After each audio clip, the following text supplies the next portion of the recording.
I need y'all to understand something. I've been following Beastars for the longest. Before the anime, before many furries even knew it existed, back before Adler had even finished. And these fan translations didn't always get the name right, like calling the black market the ghetto, a real thing that happened, by the way. What I'm trying to say is that this loser's name is Lugosi and this loser's name is Lewis. I don't care what the anime says, I'm a boomer on this, I'm not changing my mind. That aside, the Beastars anime is so weird. Like, let's get started with episode 1, The Moon and the Beast. It's a good first episode that establishes this world full of animals. It lays out the main problem very well, that being the social divide between the predators and the prey. It also introduces us to the main character, Lugosi, and his signature awkward heart of gold. There are things that are different from the manga, some that I like, some that I don't like, and others that I just find weird. I like how when we see Tim get murdered, the projector accidentally comes on and we get to see the slide.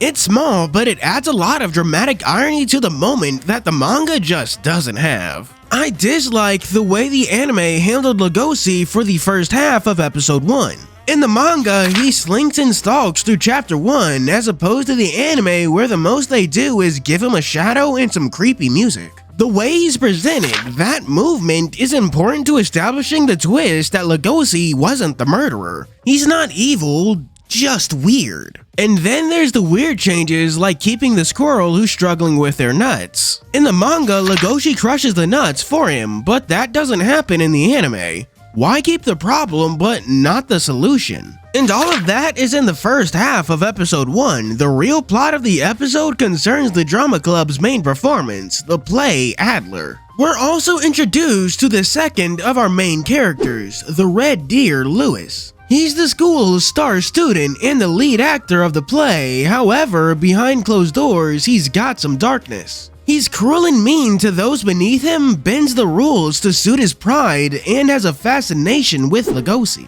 Lewis wants to do some late night practice, so he recruits Lugosi to be the lookout, but the poor wolf almost eats a Snow White rabbit. Episode 2 begins right where episode 1 left off, with Lugosi moments away from eating the rabbit. The only reason the rabbit gets away is that Lugosi gets distracted by Lewis breaking his leg. It's a tiny detail, but it's really interesting because it contrasts with everything we know about Lewis so far. Yes, he's cruel and mean, but in the heat of the moment when he doesn't have time to think, he helps people without hesitation. Aside from that, episode 2's main purpose is to really let us get to know these characters. We also get to see the lengths Lugosi goes to just to hide his natural instincts and advantages as a great gray wolf. And how Lewis hates that Lugosi hides his own strength because it reminds him of his own weakness. It's also here in episode 2 that we meet our final main character, Haru, the white dwarf rabbit who refuses to show any weakness. The three of them honestly share a very interesting dynamic. Lugosi envies Lewis's natural weakness while Lewis envies Lugosi's natural strength. However, they both admire Haru for not letting her natural size get in her way. Beastars is at its best when it's a character drama, and seeing these three toss, tumble, and fumble around each other and their world is peak fiction.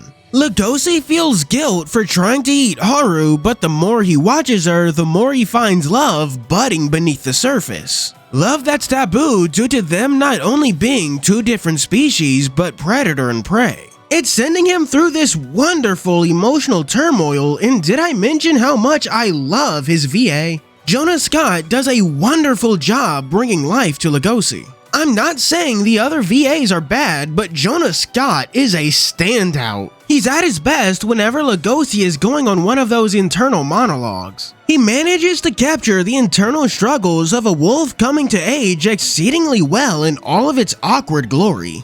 Take a listen. This whole thing is kind of strange. It's not that I'm suddenly relieved or feeling any kind of pressure. I just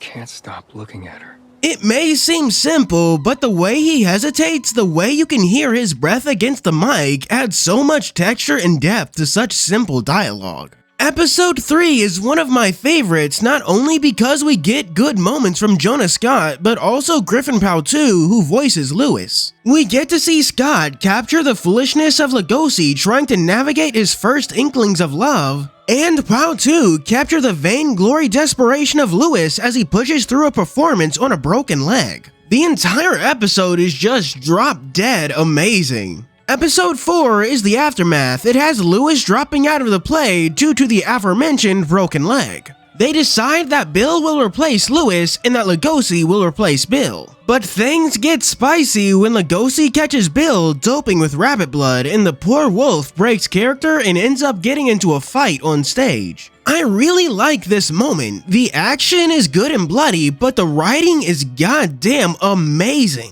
The line about them both being striped is so good because it's basically one sinner calling out another. Lugosi doesn't have any right to call out Bill when he almost did something way worse. And it's weird I like this whole thing about Adler as much as I do because I often dislike stories that meander the way Beastars does. This is a romance story about Lugosi and Haru, but we're on episode 4 and Lugosi doesn't even know her name. It's through its main character who's so emotionally constipated he'd fit right in with Shinji, Asuka, and the rest of the cast from Neon Genesis Evangelion. The plot meanders, focusing on things barely related to Haru to follow its protagonist's twisted logic. 90% of the reason he's even so emotional about Bill is that he's just projecting his issues with almost eating a rabbit. Bill and Lugosi fight, only for it to be broken up by Lewis, who saves the entire production. Episode 5 is honestly pretty light on plot development, which is nice since it means I don't have to give it much time. It's just Lugosi finally growing closer to Haru, and by that I mean learning her name. We also learn that the drama club is doing a small performance for this Meteor Festival thing. Episode 5 is a lot like an intermission, giving us some breathing room before things get important in episode 6. The real meat of this episode is the black market, an open secret where carnivores can eat meat. The real treat of this episode is more Jonah Scott as he plays Lugosi losing his damn mind. Still not over almost eating Haru, he runs through the market until he meets someone. Goheen. Goheen is a therapist in the black market who deals with those who seem to have lost their mind from eating meat. He thinks Lugosi trying to bone something he almost ate is more than a little bit sus. So to see if Lugosi has a thing for vor or bunnies, he hands him a, bunny prawn magazine. Yeah. And this leads me to another weird thing. The anime doesn't look nearly as good as the manga. I brought it up at the beginning with the way Lugosi moved, but it also goes to the way Lugosi and other characters look. Often, Itagaki-sensei would draw characters weirdly to suit the moments of the story, giving them big, bugged-out eyes. One of the most memed examples of this is in episode 7. It's right after Lugosi gets back from the black market. Jack finds the magazine and Lugosi kicks him. Here's how it looks in the anime, and here's how it looks in the manga. The anime recreates the moment, but it doesn't deform the characters enough to capture the feeling of the moment. I get why Studio Orange, they're the guys who make the anime, BT dubs, don't think I ever mentioned that, didn't want to do that. When you're working with 3D models, you can't really go off-model, and it comes at the expense of Beastars' visual appeal. And even them being 3D models isn't the only problem. Itagaki-sensei's art is so masterful that sometimes even adding color can be a problem. The biggest example of this is at the end of episode 7 when Lugosi wipes paint on his face. In the manga, the paint is mostly dark hues, making it look like Lugosi is wiping blood on his face. It makes it clear that Lugosi is now realizing and accepting a carnal desire for Haru.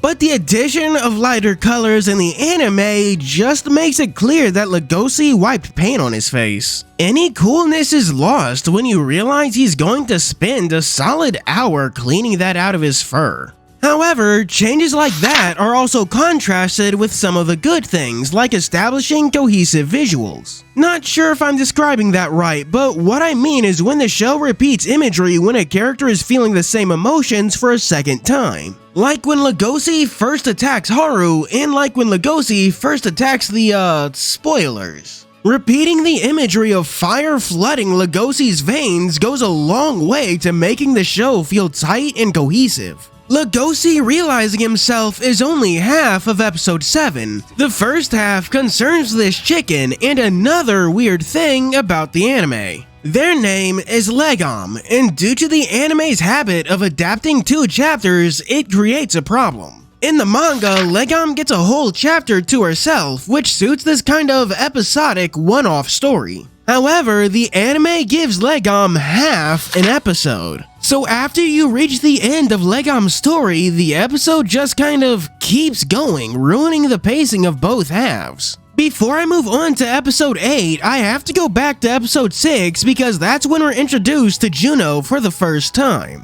Juno's primary role is to act as a foil to Lugosi. Where Lugosi is awkward, Juno is confident. Where Lugosi is fine with being bullied, Juno hates the conditions. Where Lugosi strives to have a nice simple life, Juno strives to become a Beastar. Oh yeah, I haven't explained what a Beastar is yet, have I? Beastars are like super celebrities. They shape politics and stuff, yada yada yada, they're super important. And it's Juno's ambition to become a Beastar that's the real meat of episode 8. She proclaims her desire to get Lugosi's heart and become the perfect Grey Wolf couple, only to see Lugosi pining after Haru.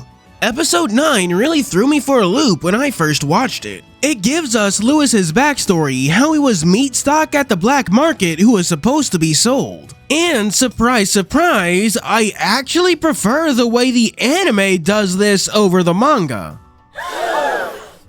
Shocking, I know. Rather than animating it like everything else, it's done in this distinct 2D-ish style. It feels like reading a storybook, which really suits the entire narrative. Lewis is living his own Cinderella tale, going from stock on the black market to the scion of a company. It's just a much more interesting way to tell the narrative than the manga, which opted for normal visuals. Because Lewis is going to be the next Beastar, he's got a target on his head since carnivores would be disadvantaged by that. After barely saving Lewis, Lugosi decides to act as his protector, which brings up an issue I have with Beastars as a whole, not just the anime or manga. Often, it brings up certain ideas that are basically dropped completely. It's not too bad in the beginning, but if I ever get around to making a video about season 2 or 3, like and subscribe to let me know if you want it. I'll definitely speak more about it then, but right now, before Lugosi can confess to Haru, she's kidnapped by the Shishigumi. The Shishigumi are a gang of lions that operate out of the black market, but when it's brought to the mayor's attention that a rabbit has been kidnapped, he opts to do nothing.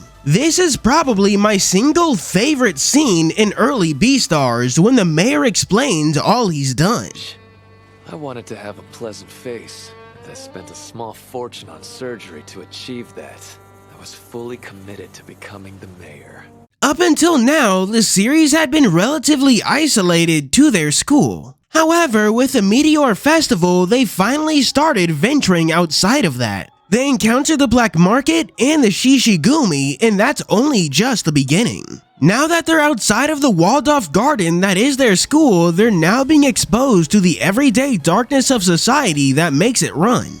How the mayor can decide to sacrifice a rabbit to maintain public order in a world where it's always predators versus prey. Lewis confronts the mayor, but the mayor says no. Lugosi confronts Lewis, and Lewis says no, but Lugosi isn't having that. It points to what makes Lugosi special, his desire to do what he wants despite what society says. Lugosi attacking Bill is the first time he begins to shake his passivity. Lugosi wiping paint on his face is when he decides to actually act on what he wants. And Lugosi deciding to save Haru is the result of all that growth. All of this ties back into Beastars' greatest theme, maturity and what it means to actually be an adult.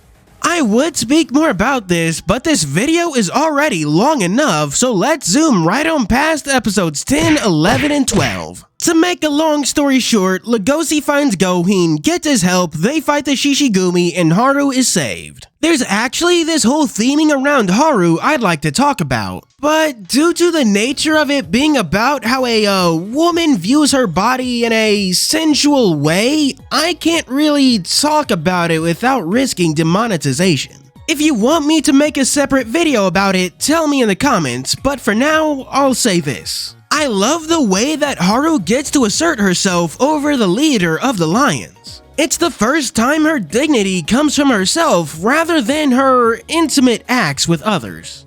Legoshi and Haru escape, but the boss of the Shishigumi isn't dead. Thankfully, Lewis shows up to fix that problem. Honestly, I think this scene is a little weird due to one thing that the anime cut out. In the manga, there's this earlier scene with him asserting dominance over Bill using said pistol. It's important for Lewis's character, blah blah blah, you know all of that, but since it was removed, it comes off as sudden for Lewis to have a pistol in the anime, and not in a good way. Lewis faces down the rest of the Lions as we cut away to Legoshi and Haru finally deciding to demonetize my channel. It doesn't work due to their body's natural instincts, but oddly enough, it's not Legoshi's, it's Haru's. I like that the struggles with their instincts is a two-way street, but Haru's ultimately takes a backseat to Legoshi's, which is kind of sad because I would like to see more. The two return for the Meteor Festival where Juno makes one last attempt for Legoshi's heart, but it just doesn't work. Legoshi affirms his love to Haru and the season ends after one more scene. It's from a first-person point of view, and while it doesn't offer much, it makes it clear that it's from the perspective of Tim's killer. And that wraps up that. Someone take me out of the oven and stick a thermometer up my butt because I am well and truly done. Did you know that this video was supposed to be like 10 minutes? It's clear that we overshot that by a mile. Don't get me wrong, the anime isn't bad in the slightest. The voice actors do a wonderful job milking the emotions, and the music, which I neglected to talk about earlier, is genuinely amazing. Together, they do a lot of the legwork carrying the emotional core of the series that the visuals just can't. And the CGI in Beastars looks good, it's just that most of the changes made get in the way of everything. It's a shame, but you're probably better reading the manga and then throwing on the Beastars soundtrack in the background. I'll see you in... I don't really know. This video was a pain in the butt to make, so I'm not really jumping to start the second season. Show this video some love and I'll probably get to it sooner. Up next for my anime reviews will probably be a brand new animal, I guess. We'll see. I can't go just quite yet because we still have Patreon shoutouts. For 3 stars, we have special thanks to 87 Werehog, Deku, Zora Chow, Choron, Giran Lefay, Dragon King Yara, and Kayun. For our 4 stars, we have Miki Moon and Unknown RC, the twin princes. For our Super D-Tuper special 5-star shoutouts, we have... First, Vanilla Flower, the Crystal Sage. Then, Poor Mage, the Devourer of Gods. Next, Sky King 64 of the Boreal Valley. Finally, Mahagasaur, the Dark Eater. Thank you for watching, please like and subscribe, and as always, this is FUURI signing out.